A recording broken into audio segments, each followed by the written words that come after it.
Adam Gadon, the so-called American Al-Qaeda who proclaimed himself the media maven, if you will, for Al-Qaeda and was helping to produce a lot of these so-called Al-Qaeda videos that were all over the internet that made Al-Qaeda look really bad and made the Muslims look bad. Should you fail to comply in full, we will deem it sufficient justification to continue to fight and kill Americans. Come to find out, Adam Gadon's real name was Adam Perlman. And not only was he, in fact, Jewish, he was the grandson of a member of the board of the Anti-Defamation League.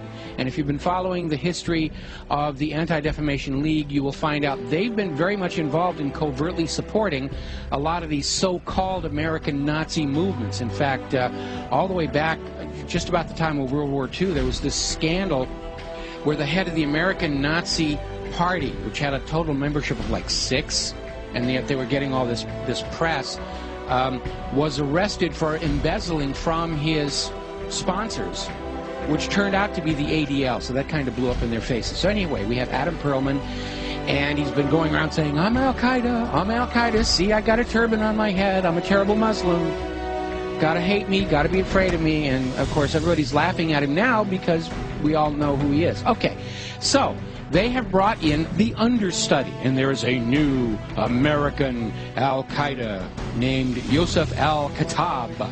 Ooh, big scary name, and they've got a picture of him out there where he's holding all these guns and knives, and he's dressed up like a wannabe Rambo, and he's scowling at the camera, and he supposedly has this website with things in it, like pictures of the Statue of Liberty with an axe buried in the back of the head. I mean, very heavy-handed, very over-the-top. There was also a link to a puppet show mocking Danny Pearl's beheading. Take a look.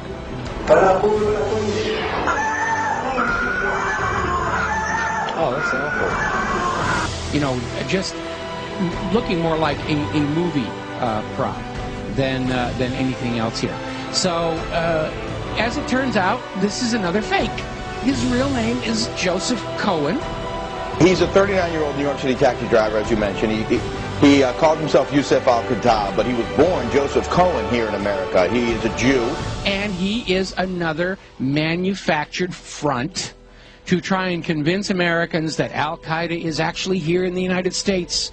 And this is why we've got to be doing this, doing surveillance on the American people and reading their email and listening to their phone calls and all this stuff, because you never know when we're going to get into a situation with the American Al-Qaeda. And it's all a front. It's a fake. He's up there. He's there to try and create an enemy that doesn't really exist in order to justify the totalitarian treatment of the American people and to encourage us to go and attack them before they kill us. They're already here on the home front. We've got to go bomb those gosh darn Muslims, because they're infiltrating America, and they're ripping tags off of couch cushions, and they're causing global warming, and we've got to go and it's nonsense. It's all war propaganda.